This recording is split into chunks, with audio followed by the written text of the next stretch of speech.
जय हिंद साथियों। मैं सतीश एंड सक्सेस एकेडमी के इस ऑनलाइन प्लेटफॉर्म पर आप सभी का स्वागत और अभिनंदन करता हूं। आज हम इंडियन कॉन्स्टिट्यूशन के एक नए टॉपिक सिटीजनशिप पर डिस्कस करने वाले हैं। तो सबसे पहली चीज, पिछली क्लास में आपने ये जाना कि वहां पर पार्ट फर्स्ट में संघ एवं राज्य क्षेत्रों के बारे में जाना और उसके साथ साथ वहां पर आपने राज्यों के पुनर्गठन भाषा के आधार पर कब किया गया और कितने राज्यों को किया गया, उन सब टॉपिक पर डिस्कस किया। और आज हम एक उसी क्रम में पार्ट सेकेंड टॉपिक पर डिस्कस करने वाले हैं। तो सबसे पहली चीज यहाँ पर हम जानेंगे कि पार्ट सेकेंड में आपका है क्या। तो पार्ट आपका सेकेंड, सबसे पहली चीज यहाँ पर सिटीजनशिप के बारे में आपको बताया गया। तो सबसे पहली चीज सिटीजनशिप। सिटीजनशिप आपकी जो है क्या है, यहाँ पर सबसे पहली चीज की इसका वर्णन आपके कहाँ पे किया गया है, भाग आपका 2 में किया गया है। और अगर हम बात करते हैं यहाँ पर की आर्टिकल की, तो इसका वर्णन आपका आर्टिकल 5 से लेकर के आपका 11 तक इसका आपका वर्णन किया गया है। और उसके साथ साथ आपका अगर हम बात करते हैं भारत में आपकी जो है एकल नागरिकता का प्रावधान है। कहने का मतलब है कि एकल नागरिकता का भारत में प्रावधान किया गया है। अब अगर हम बात करते हैं एकल नागरिकता का प्रावधान, तो एकल नागरिकता का प्रावधान आपका लिया गया है ब्रिटेन के संविधान से आपका लिया गया है। इसके साथ साथ कहने का मतलब है कि यहाँ पर भारत में किस तरीके से नागरिकता का प्रावधान आपका एकल नागरिकता का प्रावधान है। और उसके साथ साथ यहाँ पर एकल नागरिकता का प्रावधान आपका किस देश के संविधान से लिया गया है, तो ये आपका लिया गया है ब्रिटेन के संविधान से। अब अगर हम डिस्कस करते हैं यहाँ पर, और हम ये जानते हैं कि जब आपका संविधान लागू हुआ था, कहने का मतलब है तब आपका, यानी कहने का मतलब है कि जब संविधान को अंगीकृत किया गया था 26 नवंबर 1949 को, तब आपके कितने आर्टिकल्स आपके नागरिकता के लागू किए गए थे। यहाँ पर आपका जो आर्टिकल 5 और उसके साथ साथ 6 और 7 और आपका 8 और ये आपके 9 आर्टिकल्स लागू किए गए थे। कहने का मतलब है कि 26 नवंबर 1949 को जब संविधान को अंगीकृत और आत्मर्पित किया गया था, तब वहां पर आपके 16 आर्टिकल्स को प्रभावी किया गया था या लागू किया गया था। उसके साथ साथ यहाँ पर नागरिकता से संबंधित आपके कितने आर्टिकल्स लागू किए गए थे, वो आपके 5, 6, 7, 8, 9 ये आर्टिकल आपके कब लागू किए गए थे, ये आपके लागू किए गए थे 26 नवंबर 1949 को। बाकी आपके 10 और 11 आपको लागू किया गया था, वो आपका 26 जनवरी 1950 को लागू किया गया। तो अब यहाँ पर सबसे पहली चीज की आपने क्या जाना, अगर आपसे यहाँ पर नागरिकता सिटीजनशिप आपकी किस पार्ट में है, तो ये आप क्या बताओगे, भाग 2 में। अगर हम आर्टिकल की बात करते हैं तो वहां पर आर्टिकल आपका क्या होगा, 5 से लेकर के आपका 11 तक होगा। और अगर हम बात करते हैं भारत में किस तरीके की नागरिकता है, भारत में एकल नागरिकता का आपका प्रावधान किया गया। और एकल नागरिकता का प्रावधान आपका किस देश के संविधान से लिया गया, वो आपके ब्रिटेन के संविधान से लिया गया है। और उसके बाद आगे बढ़ते हैं, तो यहाँ पर सबसे पहली चीज हम जानते हैं कि यहाँ पर आप भारतीय नागरिकता अधिनियम, यानी कहने का मतलब है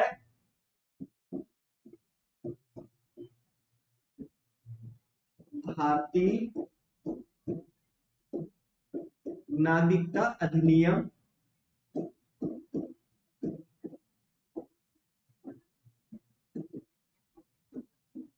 1955 के अनुसार आप कितने प्रकार से नागरिक कहलाएंगे, आप 5 प्रकार से नागरिक कहलाएंगे। यानी पहला आपका जो है क्या हो जाएगा, जन्म से, और उसके साथ साथ दूसरा आपका कहलाएंगे जो है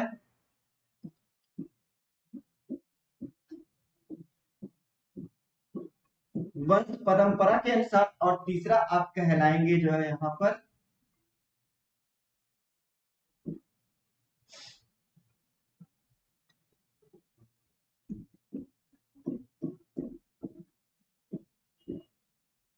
देशीकरण के आधार पर। और उसके साथ साथ आपका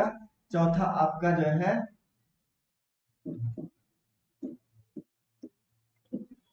भूमि अर्जन के आधार पर, या आप कह सकते हैं भूमि विस्तार के आधार पर। और उसके साथ साथ आपका जो है पंजीकरण के आधार पर। यानी कहने का मतलब कि यहाँ पर भारतीय नागरिकता अधिनियम 1955 के आधार पर आप भारत के नागरिक कहलाएंगे, वो भी 5 प्रकार से। तो यहाँ पर सबसे पहली चीज की आपका बताया गया, यहाँ जन्म से और वंश परंपरा के अकॉर्डिंग, उसके साथ साथ देशीकरण के आधार पर, और उसके बाद आपका जो भूमि विस्तार के आधार पर, और उसके बाद आपका जो वहां पर पंजीकरण के आधार पर आप 5 प्रकार से भारत के नागरिक कहलाएंगे। अब अगर हम डिस्कस करते हैं यहाँ पर कि भारतीय नागरिकता अधिनियम आपका जो है 1955 में आपका जो है कितने टाइम्स आपके संशोधन किए गए हैं। तो यहाँ पर अगर हम संशोधन की बात करते हैं तो संशोधन आपका जो है 6 बार किया गया है। और उसके साथ साथ सबसे पहले आपका अगर हम डिस्कस करते हैं तो यहाँ आपका किया गया था नागरिकता संशोधन अधिनियम।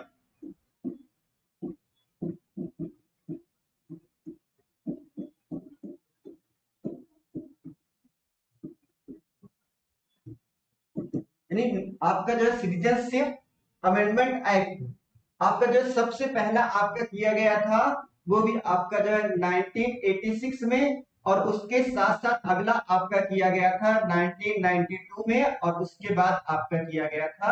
आपका 2003 में, और अगला आपका किया गया था 2000 आपका 5 में, और उसके साथ साथ आपका किया गया था 2000 आपका 15 में, और आपका किया गया था 2019 में। कहने का मतलब है कि 6 बार आपका संशोधन हो चुका है, किसमें आपका जो भारतीय नागरिकता अधिनियम आपका 1955 में आपका किया गया है, 6 टाइम्स आपका जो है अमेंडमेंट किया गया है। और उसके साथ साथ आपका कब कब किया गया है, तो ये आपका जो 1986 में, और उसके साथ साथ आपका जो है वहां पे 1922 में, और आपका जो 2003 में और 2005 में, और उसके बाद आपका 2015 में और 2019 में आपका क्या किया गया, यहाँ पर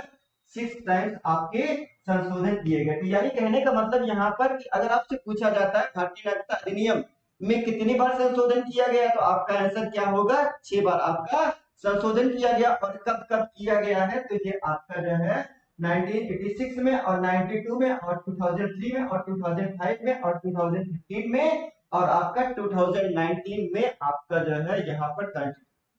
सिटीजनशिप अमेंडमेंट एक्ट के तहत आपका जो है अमेंडमेंट किया गया है। और उसके साथ साथ यहाँ पर अगर आगे चलते हैं तो सबसे पहली चीज की हम जानेंगे कि यहाँ आपके आर्टिकल्स में क्या क्या वर्णन किया गया है। अगर हम डिस्कस करते हैं यहाँ पर कि भाग 5 में आपका क्या आपकी सारी यहाँ पर आपका आर्टिकल 5 में क्या कहा गया है। आर्टिकल 5 में आपका ये बताया गया है,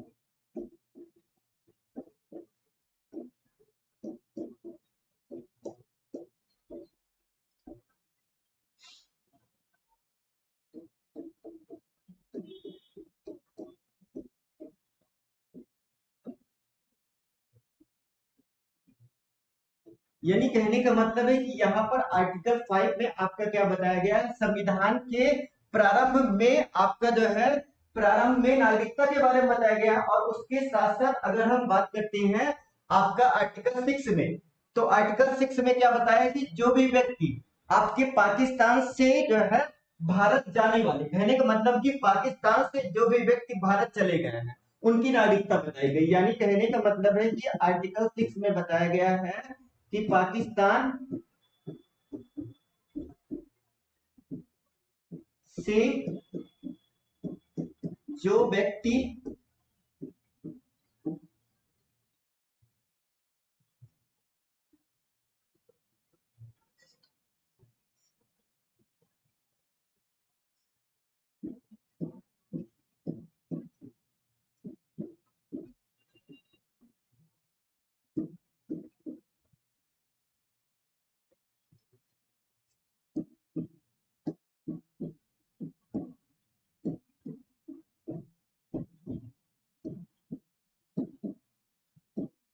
यानी कहने का मतलब यहाँ पर आपका आर्टिकल 6 में बताया गया पाकिस्तान से भारत आने वाले, यानी कहने का मतलब है कि पाकिस्तान से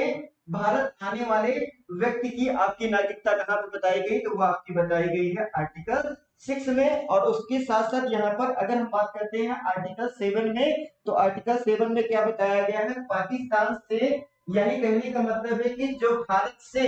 वो आपके जो पाकिस्तान जाने वाले, यानी कहने का मतलब है कि यहाँ पे आपका बताया गया है 7 में कि जो भी व्यक्ति आपके भारत से आपका जो है पाकिस्तान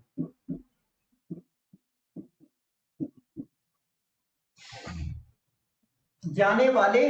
भारत से पाकिस्तान जाने वाले व्यक्ति की नागरिकता बताई गई, नागरिकता संबंधित आपके वहां पर संबंधित अधिकार दिए गए। यानी कहने का मतलब है कि यहाँ पर आपका 6 में क्या बताया गया, 6 में आपका जो भी व्यक्ति पाकिस्तान से भारत आने वाले, यानी कहने का मतलब है कि जो भी व्यक्ति आपके कहां से पाकिस्तान से भारत आ गए हैं उनकी नागरिकता कहां पर बताई गई है, आपका बताया गया उनके 6 में बताई गई। और उसके साथ साथ यहाँ पर आर्टिकल 7 में क्या बताया गया, भारत से पाकिस्तान जो व्यक्ति आपके क्या हो गए हैं, चले गए हैं, उनकी नागरिकता आपकी कहां में बताई गई, आर्टिकल 7 में। और उसके साथ साथ आपका आर्टिकल 8 में क्या बताया कि जो भी व्यक्ति आपके जो भारत से बाहर यानी विदेश में रह रहे हैं उनकी नागरिकता के संबंधित आपका अधिकार बताया गया है, कहां पे बताया गया है, आपका 8 में। यानी भारत से बाहर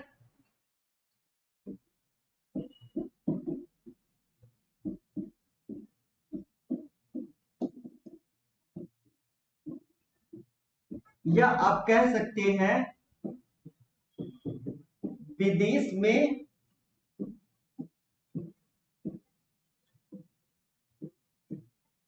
विदेश में रह रहे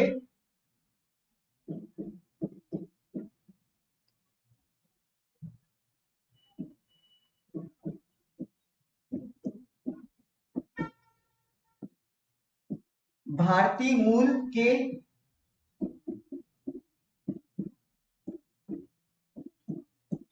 व्यक्तियों की नागरिकता के बारे में आपको बताया गया। कहने का मतलब है कि यहाँ पर आपका आर्टिकल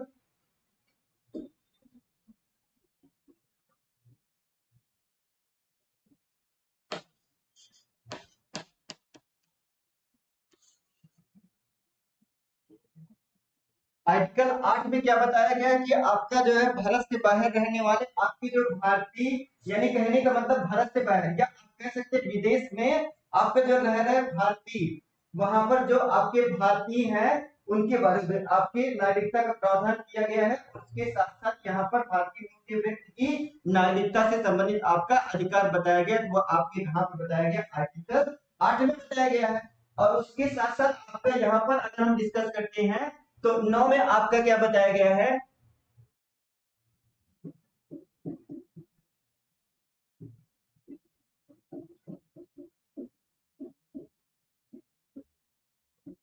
जो व्यक्ति स्वेच्छा से विदेश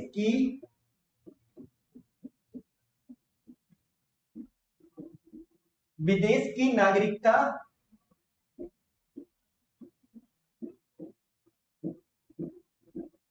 ग्रहण करता है,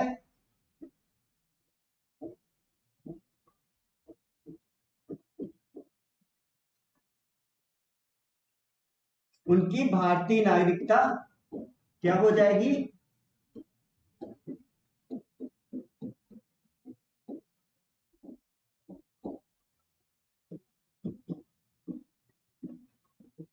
स्वतः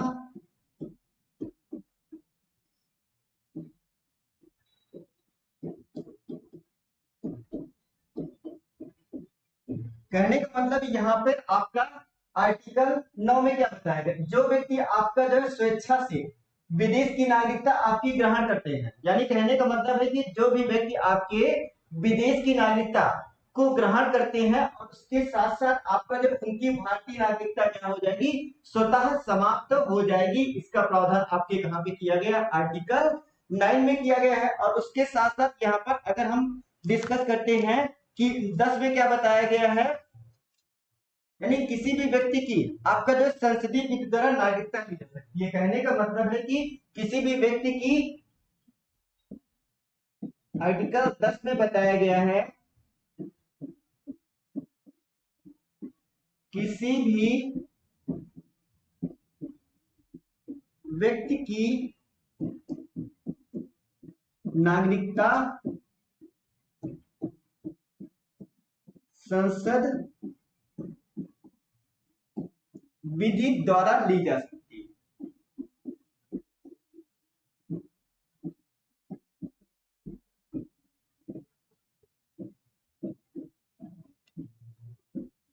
यानी किसी भी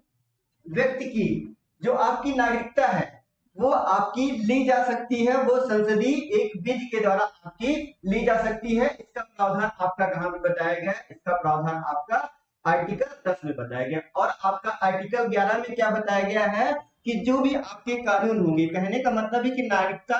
से संबंधित जो भी आपके नियम होंगे उनका प्रावधान आपके कहां पे किया गया है, यानी संसद को कानून बनाने का अधिकार है वो आपका कहां पे किया गया है, आर्टिकल 11 में किया गया है। यानी कहने का मतलब है कि संसद को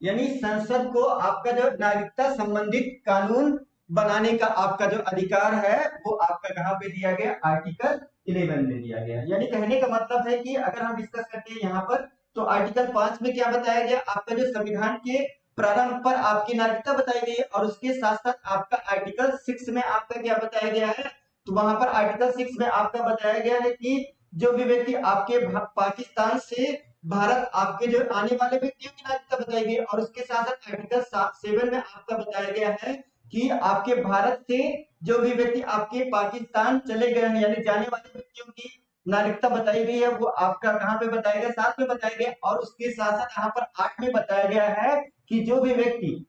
आपके भारत के व्यक्ति विदेश में रह रहे हैं भारतीय मूल के, उनके नागरिकता संबंधित आपके अधिकार दिए गए हैं। तो उसका वर्णन आपके कहां पे किया गया, 8 में किया गया है। और उसके साथ साथ 9 में आपका क्या बताया गया, अगर कोई भी व्यक्ति स्वेच्छा से विदेश की नागरिकता को आपका अपना लेता है तो उसकी नागरिकता, भारत की नागरिकता क्या होगी, स्वतः आपकी समाप्त हो जाएगी, ये आपका बताया गया। और 10 में बताया गया है कि संसदीय विधि के आधार पर नागरिकता क्या की जा सकती है, ली जा सकती है। और उसके साथ साथ यहाँ पर 11 में आपका क्या बताया गया, आर्टिकल, तो यहाँ पर यह बताया गया है कि आपका नागरिकता से संबंधित कोई भी आपके नियम होंगे या कानून होंगे उसको बनाने के अधिकार किसके पास प्राप्त है, तो वो आपका प्राप्त है, संसद के पास आपका प्राप्त है, ये आपका बताया गया है। अब अगर आगे डिस्कस करते हैं तो यहाँ पर सबसे पहली चीज की भारतीय नागरिकता अधिनियम 1955 के अकॉर्डिंग आप 5 प्रकार से नागरिक कहलाएंगे। सबसे पहला आपका जन्म से, बाय बर्थ।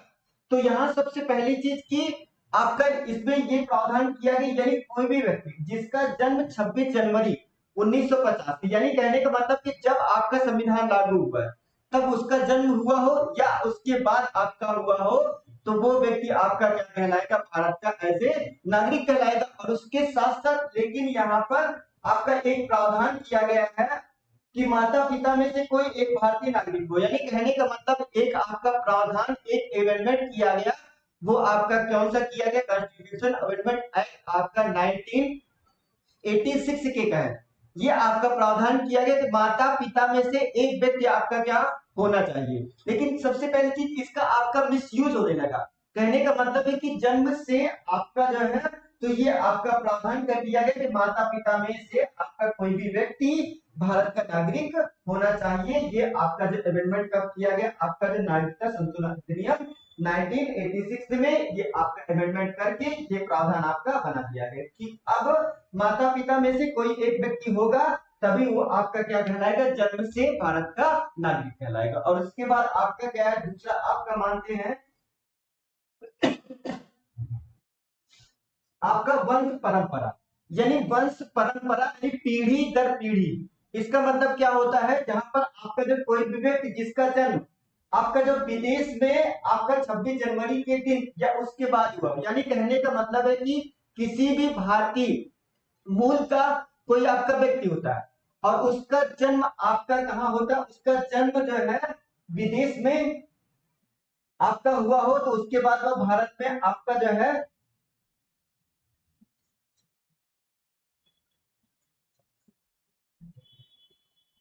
यहाँ पर एक चीज गलत हो गया है, यानी कोई व्यक्ति जिसका जन्म 26 जनवरी 1950 के दिन या उसके बाद में हुआ हो, तो वो व्यक्ति आपका क्या कहलाएगा, वहां पर आपका विदेश में। कहने का मतलब है कि एक वंश परंपरा के अकॉर्डिंग ऐसे ये समझिए कि आपका जन्म जैसे आपका विदेश में हो गया, तो आप यहाँ पर भारत के नागरिक कहलाओगे। और उसके साथ साथ जन्म के समय आपका जो माता पिता में से कोई एक भारतीय आपका क्या होना चाहिए, ये आपका प्रावधान बताया गया कि ये आपका कब इसमें। और उसके साथ साथ कहने का मतलब है कि यहाँ पर कि कोई भी व्यक्ति आपका होगा और उसका उसकी जो संतान हो वो आपके विदेश में हो, और उसके साथ साथ वहां पर ये कंडीशन थी कि माता पिता में से कोई एक आपका क्या होना चाहिए, वो भारतीय होना चाहिए। तो ये आपकी व्यवस्था बताई गई थी, लेकिन आपका क्या किया गया, एक आपका संशोधन किया गया है 1992 में, और ये बताया गया कि माता की नागरिकता के आधार पर विदेश में जन्मे बच्चे को भारतीय नागरिकता आपकी भारत की नागरिकता दी जाएगी। तो यहाँ पर आपका जो वहां पे कर दिया कि माता की नागरिकता के आधार पर विदेश में जन्मे बच्चों को, यानी जो भी आपका जो वहां पर कंडीशन क्या थी भैया, कंडीशन ये थी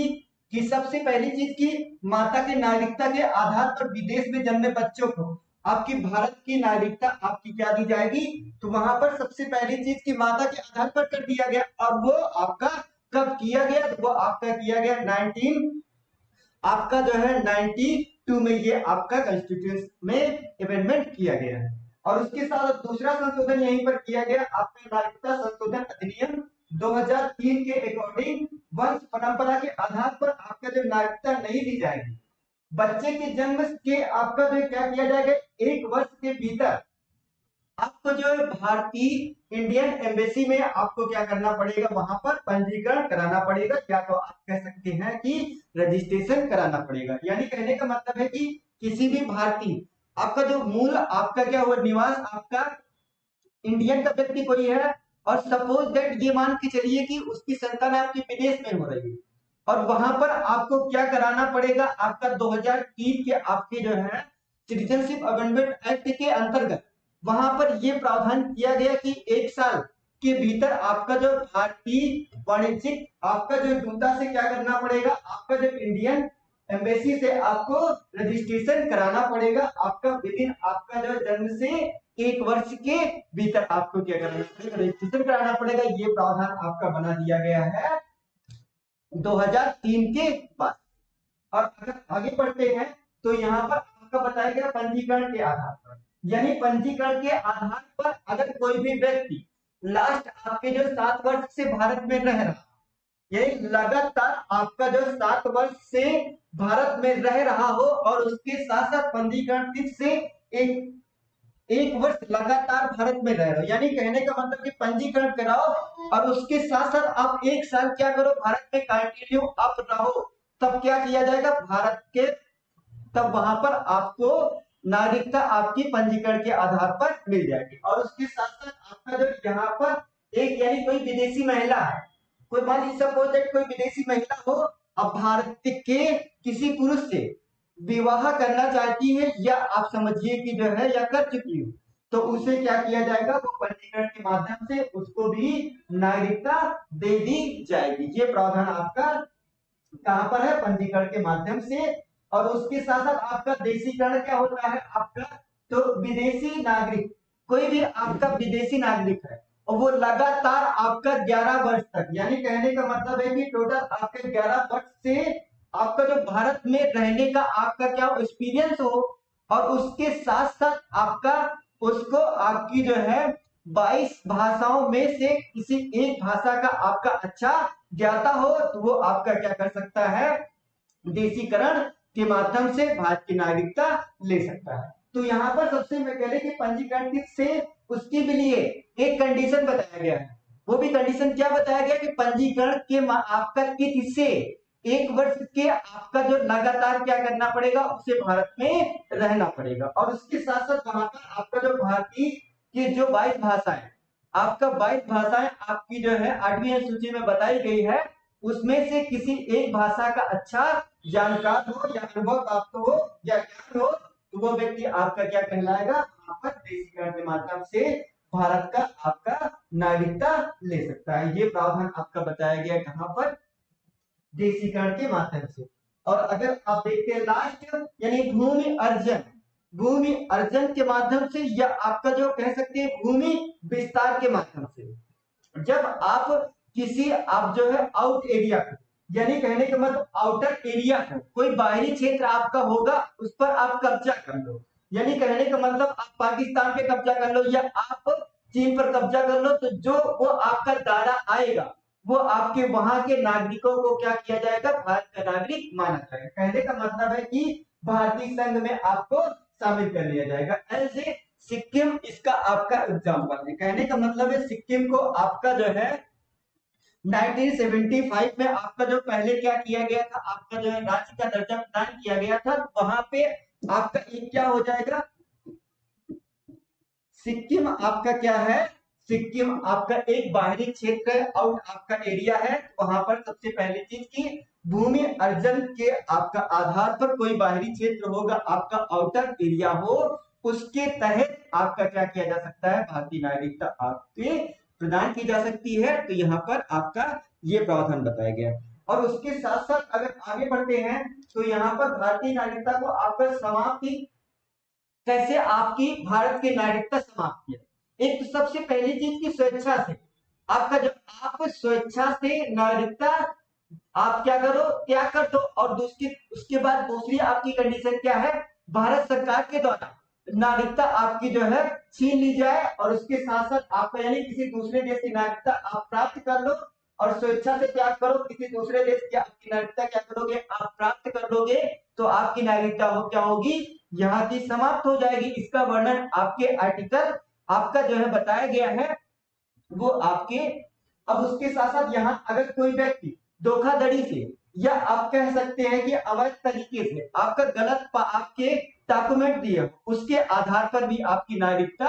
आपसे समाप्त हो जाएगी, भारत की नागरिकता। और उसके बाद आपका जो अगर कोई शत्रु देश में, कोई शत्रु देश से अपना व्यापार करता है, यानी दोस्ती कर लेता है, तब, या दूसरी कंडीशन आपकी नेक्स्ट कंडीशन क्या है कि संविधान के आपका जो उल्लंघन करे, तब आपकी भी क्या की जाएगी, नागरिकता आपकी छीन ली जाएगी। इसका प्रावधान आपके संविधान में किया गया है। उसके बाद आपका जो है यहाँ पर सबसे पहली चीज की अगर हम देखते हैं, यहाँ पर जो एक आपका लास्ट अमेंडमेंट था, कॉन्स्टिट्यूशन अमेंडमेंट एक्ट आपका, वो भी 2019 की बात है कि यहाँ पर आपके बांग्लादेश, पाकिस्तान और उसके साथ साथ आपका जो वहां पर अफगानिस्तान के जो आपके अल्पसंख्यक वर्ग के लोग थे, आपके हिंदू, और उसके साथ साथ आपके क्या थे, सिख थे और बौद्ध थे और जैन थे, और उसके बाद आपका पारसी या ईसाई धर्म से संबंधित थे, उन्हें क्या किया जाए कि जो लोग आपके 31 दिसंबर आपका यानी 31 दिसंबर 2014 से पहले भारत में आए थे, उन्हें अब जो है क्या किया जाएगा, पंजीकरण के माध्यम से भारत की नागरिकता प्रदान की जाएगी। उन्हें अब अवैध आपके नागरिक नहीं माना जाएगा। ये आपका जो एक अमेंडमेंट आया था, इसके अंतर्गत आपके व्यवस्था बना दी गई है। अब अगर यहाँ पे जानते हैं कि सबसे पहली चीज की नाम आपका जो है रेजिडेंट इंडियन क्या होता है, यानी अनिवासी भारतीय, यानी अनिवासी भारतीय इन्हें कह सकते हैं। यानी आपका जो है NRI, यानी भारत के वे नागरिक, यानी भारत के नागरिक होते हैं जो किसी दूसरे देश में आपके रहते हैं। यानी कहने का मतलब किसी दूसरे देश में रहते हैं, वहां पर अब उनका रहने का आपका उद्देश्य अलग अलग, वो पढ़ाई के लिए या आपका जो बिजनेस के लिए या आपका जो है कह सकते हैं कि किसी नौकरी से रिलेटेड रह रहे हैं, और लगातार आपके जो है 182 देश से रह रहे हैं, तो उनको क्या कहा जाएगा, आपका जो है NRI आपका कहा जाएगा। यानी आपका जो वहां पे सबसे पहली चीज की अगर हम बात समझते हैं भारतीय मूल का आपका व्यक्ति, पर्सन ऑफ इंडियन ऑरिजिन, तो यहाँ पर ये आपका क्या है कि यहाँ पर ये कार्ड, यह एक कार्ड कार्ड था जो आपका जो है अनिवासी भारतीय, यानी ये जो भारतीय थे उनके आपका एक कार्ड बनाया जाता था, जिसे आप क्या कह सकते हैं, आपका PIO कार्ड योजना को आपका लागू कर दिया गया था। आपका जो कहने का मतलब है कि यहाँ पर इसको आपका 9 जनवरी 2015 को आपका क्या कर दिया गया, इसे बंद कर दिया गया। उसके साथ साथ यहाँ पर आपका जो ये कार्ड को अब मिला दिया गया इसमें आपका, तो ये सबसे पहली चीज की ये अब क्या होगा, आपका 30 दिसंबर 2019 से पहले सभी आपके PIO कार्ड अब आपके क्या माने जाएंगे, अमान्य माने जाएंगे। ये आपका एक प्रावधान और एक आपका किया गया है। और उसके बाद अगर हम जानते हैं यहाँ पर आपका जो है भारतीय विदेशी नागरिक क्या होता है, तो यहाँ पर आप सबसे पहली चीज की, तो ये सबसे पहले आपका वह भारतीय मूल के लोग और उनके जीवन साथियों के लिए आपका सबसे पहले चीज स्थायी निवास का एक तरीका है। यानी ये भारत सरकार ने भारतीय आपका प्रवासियों की दोहरी नागरिकता की मांग को पूरा करने के लिए ये योजना शुरू की थी। अब उसके साथ साथ आपका जो ये योजना शुरू की थी, और इसे आप किस नाम से जानते हो, यहाँ पर OCI, OCI के नाम से जानते थे। ये आपकी एक योजना चलाई गई थी, और उसके साथ साथ यहाँ पर ये योजना आपकी कब चलाई गई थी, दोहरी नागरिकता का आपका जो है वहां पे सिटीजनशिप अमेंडमेंट एक्ट आपका 2005 के तहत आपका जो ये पेश किया गया था। और ये आपका क्या होता है, भारतीय विदेशी नागरिक, तो वहां पर इसकी दोहरी नागरिकता से संबंधित आपकी बातें कही गई है। थैंक्स, आज की क्लास यहीं तक। अगर आपको आज का सेशन अच्छा लगा हो तो प्लीज लाइक एंड सब्सक्राइब। धन्यवाद।